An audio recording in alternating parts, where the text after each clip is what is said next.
And we're live, Will Each. It's the Mindstate Marketing Hour coming back.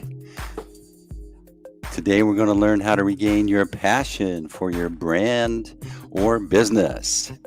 And it's Will Leach. He's the author of Marketing to Mind States. It's the book with the new look that if you haven't read, you're behind the eight ball. Will, welcome to the Mindstate Marketing Hour. It's good to be back with you a week after our last interaction. How are you today, my friend? I'm excellent. Thanks for asking. You might notice that I'm in a different location. It's a mystery location. Yeah. Oh, all right. We adding a little new dynamic to the show, huh? You got a little mystery location. All right. There you go. Well, you look happy. Yeah, I am happy. I might reveal where I am at the end of this show. Just depends on how it goes. There might be some other people that show up and there might not. Who knows? There might be a cat that shows up in this show. But that's the way it is on the Mindstate Marketing Hour. It's like Finding Waldo. Is it Where's Waldo back in those books we grew up on, right? Where's Steve? I want to know where you are in this world today. I know you're a big fan of Mexico. That's awesome. And I know you're a big fan of cats. You're a big fan of Louis. So this is going to be an exciting Mindstate Marketing Hour reveal. Very exciting. Yes. So the Mindstate Marketing Hour is where we learn how to use science to connect better with your clients. And it's all based on Will's book, Marketing to Mind States, which you can learn more about on the mindstategroup.com.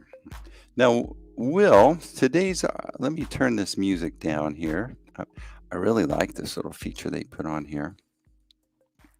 So today's episode, we're going to talk about the things how to regain passion for your brand or business. Now, what's the backstory on this? Why did this topic come up, Will? Yeah, you know what it was this week was, did you hear about Peloton and how they just had did they lose 25% of their workforce all in one day and their CEO quit? I think it was on Monday, maybe. I think it was on Monday.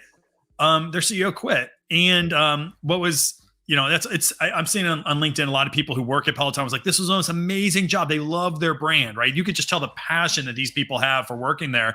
And then the CEO basically just left. Now, as you read the stories, he was probably pushed out by an activist investor. But what dawned on me is somebody who created such an iconic brand that, has inspired millions of people worldwide, that he didn't really put up much of a fight. Now, I'm not here to judge because we don't know what happens behind the scenes. But what dawned on me was that he just resigned so quickly. He's done. He didn't get forced out. Well, he probably did get forced out, but sometimes, they'll give you the option of leaving on your own terms. Things like, I've decided to do something personal. He didn't do that. He resigned on the spot.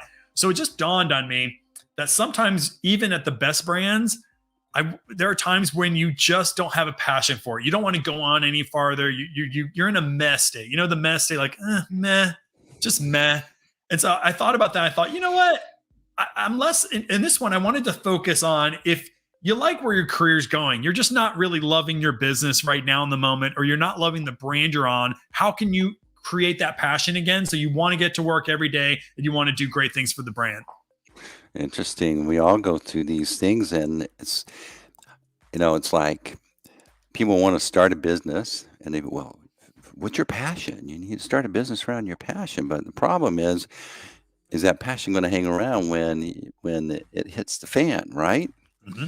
And when it needs to have more, to me, I think it needs to come from your why instead of just your passion. Passion, it goes up and down. There's things that I'm afraid I had a passion for just crying in the shower, but it's like, well, why did I get back up and get back in the fight? And that comes from a deeper place. Yeah, no, I think it's just any relationship you have with people, there are ups and downs in any relationship. And because of that, you should also know that you interacting with your brand or your business is a relationship. It's just like anything else. So you should expect it's very normal to have periods of ups and downs. I mean, I've even had, and I'll tell you a story. I had it on, and it's happened multiple times in my career, even in my own business. But the one that I'm thinking of was I was assigned to Lay's brand, the potato chip. And they assigned me to do research over all PCs, all potato chips. So I was looking at Ruffles and I was looking at the Kettle Cook brand, things like that. And I remember thinking to myself, when I joined that brand, it's a huge career move. Like when you're taking over PCs, what they call PCs, potato chips, at a company like Frito-Lay, that's a big career move. You have to do that to get to the senior levels because those are billion-dollar brands. And I remember I just did not identify with the purpose of Lay's. And if you're on Lay's right now and you're listening, hey, God love you. I think it's great. But their purpose, behind that brand at the time was about making smiles happen. It's all about making people happy. And I just couldn't identify with that idea because potato chips, I know brands, but I argue that potato chips out there in Lay's are not significantly making people happier in their lives. So it was hard for me. I know brand guys. I know it means like, that may sting, but I just didn't identify with that. And I also, the biggest actually part of it was that Lay's is so big. It's such a behemoth of a brand that there was no fighter mentality. Like I kind of like the smaller upcoming startup brands, the category challengers, the ones that are coming up and making it. And Lay's is so powerful that I remember thinking to myself, it's hard for me to get inspired. So for a good solid 9 months, I just wasn't into that. And it's hard because you want to love your career, you want to love your brands, but I just lacked it. I lacked energy. I lacked that fighter mentality. We were the biggest boxer in the ring on everything. It was all about us squashing little guys. And it just wasn't all that. I wasn't all that passionate, but I worked through that because I think for you to be successful in your career and in life, you better be passionate about what you do the majority of the day, which many of you are running your own business or it's, being a part of a bigger brand. Yeah, you've got your brand. I think that nowadays you have a potential to be just as legitimate as the big established brands, but you got to find it from there needs to be something of depth and purpose that's obvious in your brand for people to go, I like that. I want that to be a part of my identity. I feel connected with that, and I'm happy to go rogue and go out of the normal approved world over into like I'm taking a stand. That's why I like what you said, Steve, where I think a lot of times in these books, in almost any marketing book you ever read or product development book, they're always like, you found an outage in the marketplace. You found an outage in the marketplace. Go take advantage of an outage of the marketplace. But if that outage does not align with a passion that you have, it's an outage, but you're really only working for the money, which if you're only got one depth to your brand, which is money, it's not going to sustain you. Money's great, but it's not where the joy is. So it's an important aspect that it's not just seeing that there's an outage and a place for you to, create value for customers, but is that value that you're creating something that you're passionate about? Because if it's not, like you said, there are days you get up and you just don't want to be a part of it because you're not excited about it. And that's the worst place to be, 8 hours a day, 9 hours a day, 10 hours a day for years. So when you say review your personal goals more often, was that daily? It can be. It really can be. I think that what you have to do is if right now you're in the mess state in your brand or your business, you're like, I'm doing it. I'm doing a good job. I just don't have passion for it. I think what you have to do is remember what the brand or the business or your job brings to your goals, your life goals. So what I mean by this is like, I think it's important for you, especially when you don't feel like, you want to go to work or that the brand is all that inspiring. Look at your roles. We talk about this a lot. Steve, we've talked about my roles in life. I'm a father. I'm a husband. I'm an entrepreneur. I have a spiritual role for my family. I have a financial role. So my life is kind of compartmentalized in lots of different roles. And I have goals in every one of those roles. And what's important for you to do is if you are meh about the brand you're on or on the job you have right now, what you have to do is try to find a way to show yourself that your business or your brand helps you become the person you want to be, the better father, the better husband. The best way I've done that is look at my goals that I have for each one of these roles. And then at least weekly, I do this absolutely every Monday morning. No doubt about it. You can damn well guarantee that every Monday morning, I'm sitting here in front of my computer and I review my goals in a lot of depth. What do I want to make? What do I want to achieve as a husband? What are the goals I have as a father, et cetera? And what I do then in those moments when I am a little bit down in my business is remind myself my business or my brand allows me to become a better father. Well, how? You got to make that connection. So I look at my goals all the time. And I look to see how my job helps me become that, because I'm not going to be inspired by my job. I damn well better get inspired by how my job allows me to make, or achieve success in other areas of my life. Yeah. My business went through a messy stage the past 2 years. It's like, is this going to get out of the messy stage? Mm-hmm. And then you do reevaluate. I think at first I was caught up in trying to get back to the way it was before, Yeah. and the other thing I think that was slowing me down was I kept thinking that my model needed to be what the default model of an agency was. And so until I really started to evaluate, well, wait a minute, why is it so hard getting back to normal when maybe normal is it's not a proper expectation? Then when I started kind of fighting against that, I started to go, well, what is the creative way to come out of this in a better situation? And that's when things started to move forward after I stopped resisting. And again, it was aligned with why I do what I do. Yeah. And then I started to gain energy from the path forward. Yeah, great point. Well, you said you started to gain energy, right? And we're going to talk a little bit later about that idea of, reframes on how to gain that energy. But it's a great point. Like if everything you do, there's resistance behind it, you're going to lose your passion, right? So you can either keep trying to break through that wall, some people do, or figure out the path of least resistance, get excited about this new path. And I know, like, I can see it in your face. You're really excited about what you guys are doing right now. You're really excited about it. Yep. Well, your second point here, find mentors or masterminds of similar people.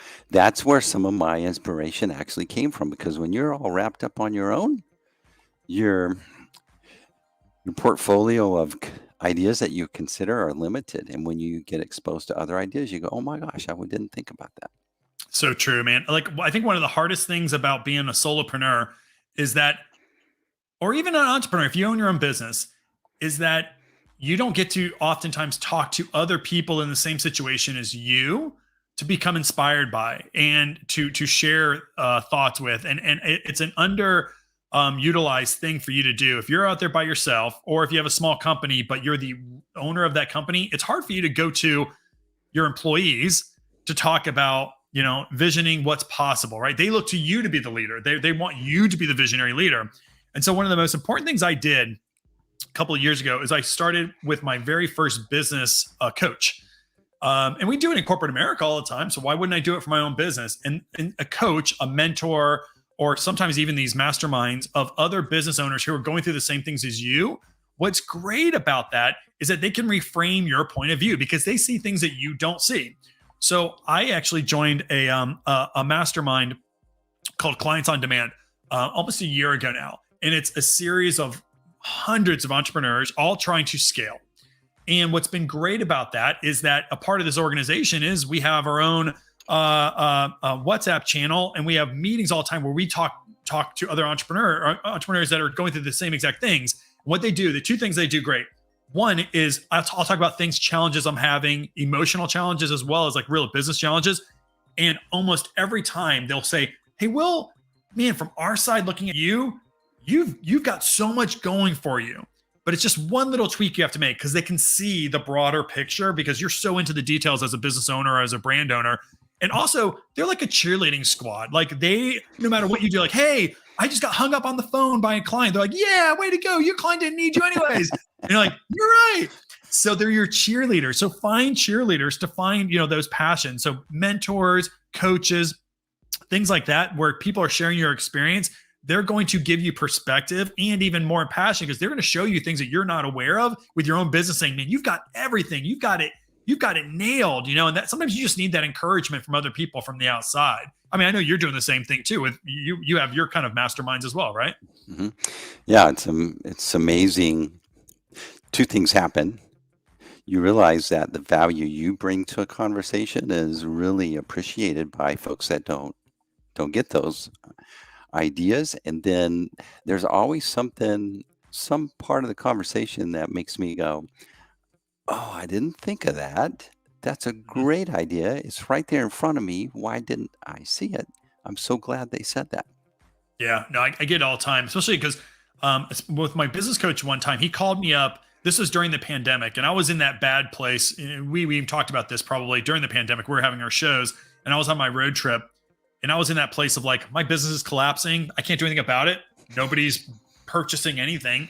So I took a road trip with the family, and my business coach called me. He came out of a meeting with other masterminds, and in that, he brought me up, and these other masterminds were like, this guy has so much going for him, even though my business I thought was collapsing. He's like, he's got a best-selling book. He's now starting a podcast. He's growing his brand. He's pivoting to digital. Like, they were seeing all these great things, and all I could see was like, clients aren't asking me to speak anymore. So my whole thing's caving in. And I remember I was on a phone call with him, and he brought me so much energy because he's like, Will, these other guys they're all multi-million-dollar business owners, they're like saying, whoever this guy is that you're talking to, he's got it going on. He just has to just get this stuff together. They saw perspective. And so that you need other people to find perspective for you guys, whether it's, your own business or just you as a person, other mentors, other people that are in the same position. You got to leverage those people. And when you have the opportunity, Steve, to provide that sense of encouragement to others, you owe it to people in your network to do that as well, because we never know what's going on behind the scenes of whether people are passionate about the company or maybe they're thinking about quitting. Like, maybe they're like the Peloton guy and they're like, I just don't think this is free. Maybe I'm about to quit. And they just need you to hear your words of saying you are so close to being breakthrough, to like changing the world. If you can give somebody that encouragement, man, it could be everything to that person. So true. Mm-hmm. So celebrate past wins. What's a win that you didn't realize you should celebrate that you did?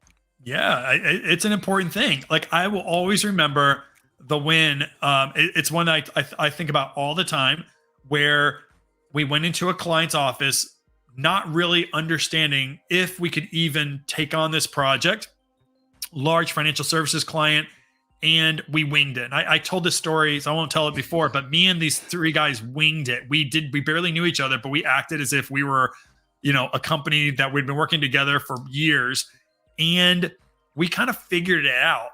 And there was an easy moment in that space where I could have just not taken the call. We didn't have to travel to Virginia, but we pulled off a meeting that allowed us to grow our company, almost triple our company in one day.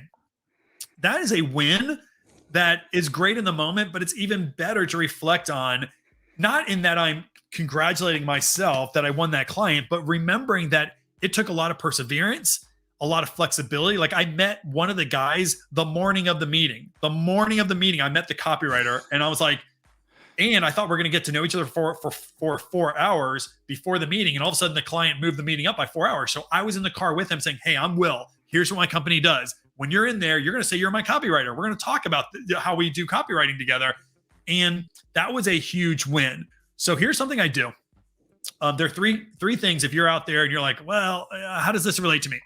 One is I have something called a brag book. Do you have a brag book? Have you ever heard of a brag book or a brag list, Steve? You probably figure out what it means. Yes. Yeah, I've heard it, but I don't have one. Right. So what I've done is there are times when if you've lost energy or passion about your career or about your brand, create a series of statements that you can brag about. Like, I remember when I've been featured on Apple TV.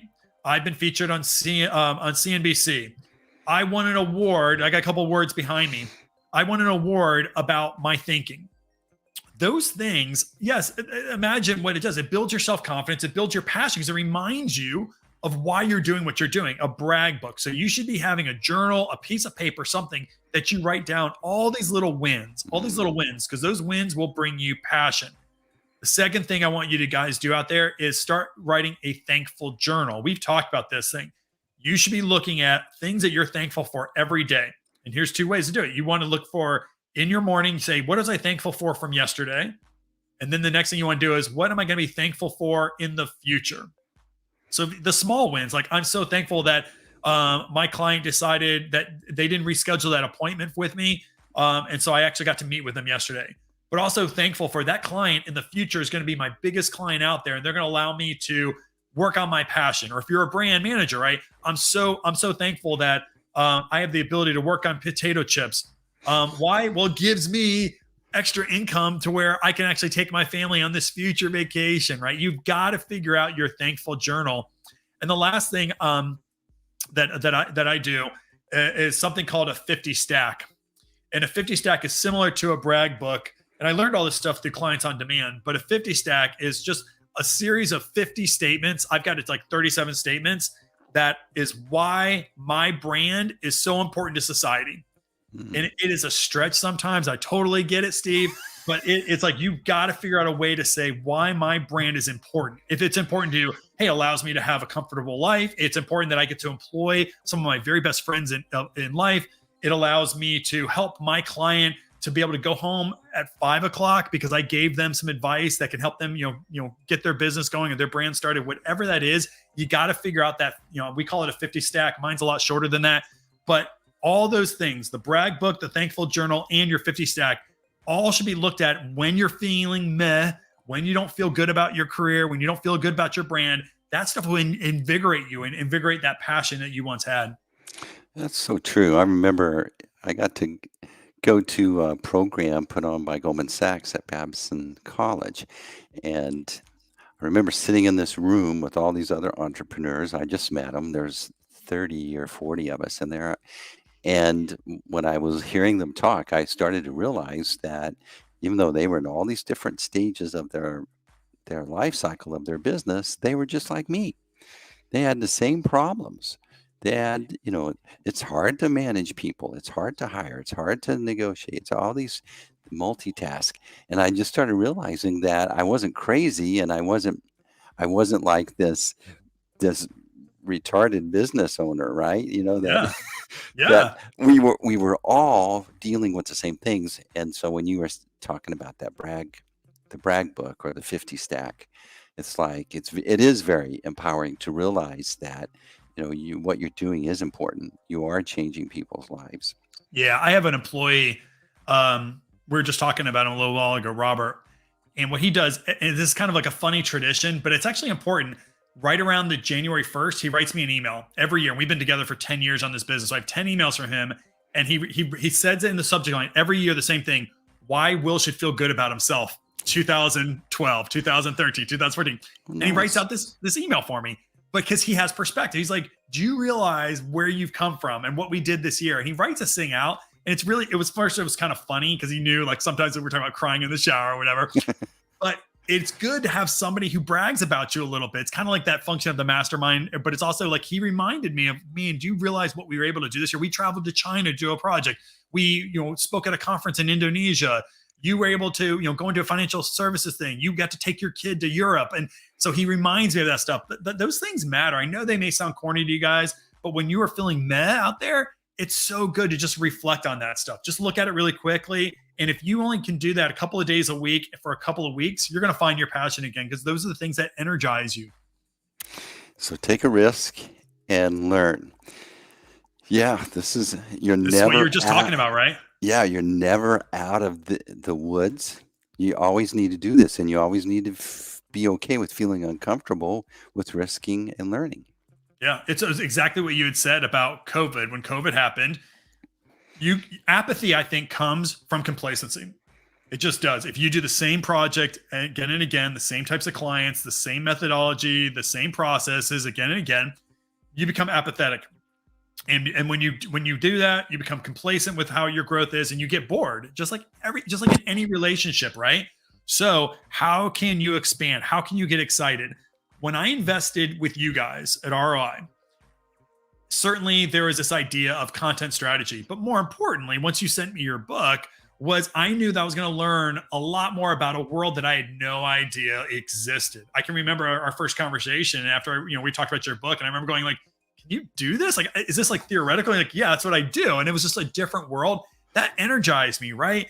You're going to teach me about content marketing and marketing systems, something I never heard about, but now in the new world, you better have in your business, or your brand. So you got to be able to take a risk and learn. If you're becoming apathetic with your brand, if you're in the mess stage, find a way to expand, find a way to learn about something new, because that's going to bring you energy. That excitement of learning and the risk, the fear that I may make a mistake, it's going to get you excited about these short-term times in your career when you're not feeling great about and very passionate about your brand. Yeah, that's the thing that actually the flip side is that if you're too want to take a risk, then you're always in a restart stage. But I Yeah. think you've got to if you're settling in to the way things are always done, then your time starts ticking on when you become irrelevant. Yeah. And I also think there's a dynamic where it's not about not being bored. So sometimes we make changes because of risk. It's happening in the marketplace. It's forcing us. And yeah, that can give you some passion, but it's kind of a bad passion. Sometimes it's like, oh my God, how am I going to survive? What I want you to do is think about how can you take on risk that's exciting to you, that you want to take on, whether it's learning a new language. I don't know what it is, learning programming for your company, whatever it is that you do every day, taking a chance and risk, but it's something you want to do. Because if you're just adjusting to the marketplace, that's a beat down as well. If you're always thinking you're only one decision away from losing everything. So in that, when you take a risk, something that's important, like for me, I didn't have to do a content strategy. Didn't have to. I didn't have to have a marketing system. I'm glad I do, because without those things, I wouldn't be growing. But at the time, I didn't feel like I had to. It was something that you inspired me to go learn about. And we connected. Like, this makes sense to me. It makes sense for my future growth. Let's go do that. And it's still, we're in year 3, but it's still kind of a neat thing. It gets me excited because I'm learning stuff all the time. I talk to my old brand guys because the world I came from was big TV commercials followed with 360 advertising campaigns on radio and different different media sites. So this new world that you and I are in about content and writing articles and creating authority and things like that, that's a totally different world. So I love telling my brand friends that, major brands now, CMOs at big companies, about what we do. And they're fascinated because they're like, that's so cool. Like, what you guys are doing is so different than the type of work that we do. When you have 40, 50, $60 million ad budgets, it's such a different world. And that gets me excited seeing how excited they are for me, Yes. Yeah, it's really impressive the way that you have adopted to this. So guess Yeah. what time it is? It's time to watch Will dance. Yeah. We're going to make a little transition with the music.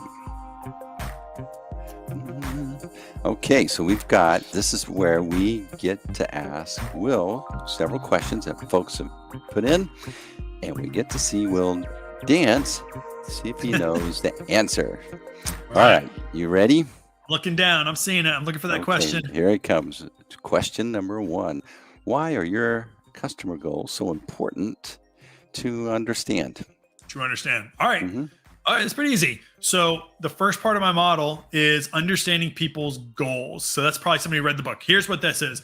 In today's world where there's constant distraction, there's constantly people trying to take your customers' attention from you and your messaging, you need to focus their attention. That comes from understanding people's goals and messaging to their goals, right? Not your goals as a business, to your customers' goals. So the reason why that's important is it guides all behavior. Every one of your customers' behaviors are directed towards a goal of some kind. So it's important for you to know that goal so you can message to that. Because when you know their goals, you can focus your campaigns and your features to those goals. And that's what draws people to your messaging, and it keeps them focused on your messaging. It's probably arguably the most critical thing you need to know for you to become a behavioral designer. Amen, brother. I love goal theory. Goal theory. People want to feel understood. Yep. And when they feel understood, they feel safe. And here's how you resolve that. So, all right, next question. What are you working on that is new and exciting in behavioral design, Will? Yeah. All right. There's 2 things that keep me up. You remember that excitement that we're talking about, that risk, taking on risk? There are 2 things I'm working on right now. One is I'm using something called the reasoned action approach. It's a theoretical model that was established, about 10 years ago by some academics that has been really breakthrough in helping me to understand when people are in considered states of thinking about making a behavior change, how to use those with my model to make it even more effective in messaging. So I've been doing a lot of work in reasoned action approach. It's a really cool system of, especially with healthcare messaging. So if you're in the healthcare space, you should be looking at a reasoned action approach. And then I have an artificial intelligence. I'm in the world of artificial intelligence now, guys. So I've been working on a model that can take unstructured data, unstructured text, people's conversations, and identify their mind states. That's an important thing for us to do because now we have a technology that companies can use to apply the principles in my book to their messaging very quickly. So those are two things that I get real excited about right now. Those are things I'm working on, the behavioral design space, not the business space as much as like the core work that we do. Love it. Oh, Loving running this show from my mystery location, by the way. I know. You look comfortable over there. You look good. It's a great place here. I can't wait to see the reveal. Maybe I need to do it every time. All right, Will, next question. Yep. All right. What are your favorite behavioral marketing conferences to attend? That's an excellent question. Yeah, they're starting to come. There's more and more of these behavioral marketing conferences happening. Think about behavioral science. I've got two, and I'm biased here, so I'm going to be very forthright in this. I'm biased because I love these conferences, and I've been taking I'm a part of these conferences every year. The first one is called IIEX US. So the Insights Innovation Exchange US. This year it's in Austin, Texas. It's in May. What's great about that is we're bringing behavioral science thinkers, research companies, marketing companies all come together and with a bunch of tech companies. So it's in Austin, IIEX US. But there's even better one in September, and I'm going to be the headline this year. I want you guys to come. So I got to make sure you guys know what that is. IIEX Behavior. So not US, IIEX Behavior. It's happening in Chicago in September, just before my birthday. And that is where we are focused for 2 days just on behavioral science in research and marketing. That's it. So it's a really, really cool conference. If you're into behavioral science, behavioral marketing, look those up. Reach out to me on LinkedIn if you want more information on those things. Just hit the chat and I'll give you more information. Those are great, great conferences, whether you are just starting your journey, Steve, or if you are seasoned and you want to know the latest thinking and the latest companies out in that space. IIEX, that's where you want to go. I love it. And there's Will dropping his birthday date, hint, hint. So you guys, September 21st, everybody. September 21st. So what do folks need to get on their little shopping list for your birthday? What is it that? Yeah, right now I'm into tennis, Steve. So if somebody can send me some tennis balls, I'll do it. Like we're low on tennis balls in this house, so take the tennis balls. I'll do that. All right, excellent show, Will. This has been fun. Just for folks to know, I'm hanging out at Will's house. I'm in his kitchen. What? No, look at this. So, for those of you who don't know, Steve, I think his parole officer let him out. He let him out for the weekend. His parole officer, and so Steve made it to Dallas, Texas. Hey, there he is. This is this place you came to visit. It was a long run from where I was set to your office, but this is nice digs, Will. Thank you very much. I love Steve. I'm glad that Steve got out from parole. He's here in Dallas, hanging out with the big guy. So guys, hey, thank you so much for joining today. Steve, I love how you look in my kitchen. You're looking fabulous. The lighting's perfect for you. Look at that. You just kept running with the show like a pro. I do what I can. I'm no producer like you, but I do my best. Well, another great episode, Will. So just for folks to know, what program you got going right now? It's the Breakthrough Sessions? Breakthrough Sessions, guys. So if you want to understand how to apply behavioral science to grow your business, go to the mindstategroup.com, because when you go to that website, there are all these buttons over there, big red buttons that say book a breakthrough session. What that is, it's a conversation between you and I. And I just had one with somebody in the UK. And when we got on the call, he's like, whoa, I didn't think it was gonna be with you. I'm like, yeah, let's have a conversation. And we talked about his business a little bit and how to bring behavioral science into his company to grow the business. So it's an easy conversation for you to have with me, for us to talk about your business. And if you're having any challenges, I'll talk to you a little bit about what I think you could do from a behavioral science perspective to get you out of a rut that you're in, or maybe a growth ceiling. So mindstategroup.com, book these sessions. And if you're not quite ready, there's free training on my site too. So right below these red boxes, you may want to see a free training. There's a link there. Click it. It's a 45-minute video of me telling you how to use behavioral science to grow your business. So you can always go to mindstategroup.com to do that as well. All right. Great show, Will. We're rolling out. So here we go. You guys remember, we're now a podcast, so be sure to subscribe on all the channels that you enjoy listening to your podcast. And also, there is a video version of this over on YouTube. So subscribe, like, send in your questions, and we'll see you next week on the Mindstate Marketing Hour. Over and out, Will. Thanks, everybody.